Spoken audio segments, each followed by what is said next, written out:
Salut, bonjour! Aujourd'hui, je vais vous présenter The Melancholy Death of Oyster Boy and Other Stories de Tim Burton.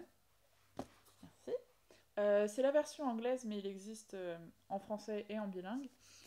J'ai choisi de vous parler de ce livre-là en particulier parce que je pense que je peux dire que Tim Burton, c'est mon réalisateur préféré, notamment pour Sweeney Todd, juste ici, qui est mon film préféré de tous les temps. Ce petit livre, je l'ai trouvé un peu par hasard quand j'étais à l'expo Tim Burton qui était à Paris il y a 2-3 ans, peut-être même un peu plus. Je l'ai trouvé en baladant dans la librairie juste avant de sortir, voilà, et vu qu'il est extrêmement beau, il a tout de suite attiré mon attention avec sa cover hardback et son revêtement en tissu. Et donc on a ici un petit recueil de poèmes écrit par Tim Burton et qui est aussi illustré.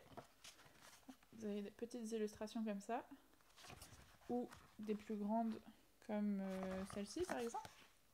Voilà. Et oui, donc c'est plein de petites histoires. J'avais déjà entendu parler du coup, la principale, The Melancholy Death of Oyster Boy, mais je savais pas qu'il avait fait un recueil, donc quand je suis tombée dessus, j'étais assez contente. En prenant le temps de le lire, j'ai trouvé mon nouveau personnage préféré dans la série de personnages de Burton, qui s'appelle Boy en anglais, c'est l'enfant tache en français. Et en fait, il m'a touchée, je l'ai trouvé mignon et touchant et il m'a presque fait pleurer tellement il était mignon. En fait, c'est un super-héros. Donc c'est lui, celui que je vous ai montré tout à l'heure. C'est un super-héros qui n'a aucun pouvoir hormis celui de laisser des taches sales derrière lui. Et il est triste parce qu'il a aucun pouvoir hormis celui-ci. Il peut pas voler, il peut pas nager, faire de l'apnée, quoi que ce soit. Il a juste des taches, en fait.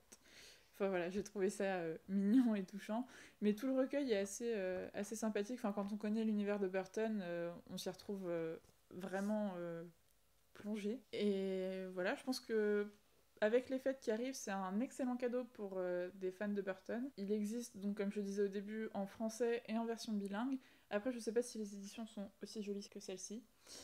Mais en tout cas, je le recommande ouais, pour tous les fans, même ceux qui veulent découvrir un peu plus de l'univers de Burton que ses films les plus connus. Il est assez sympathique. Si vous aimez Burton ou si vous l'avez lu, dites-moi ce que vous en pensez. J'irai regarder vos commentaires avec attention.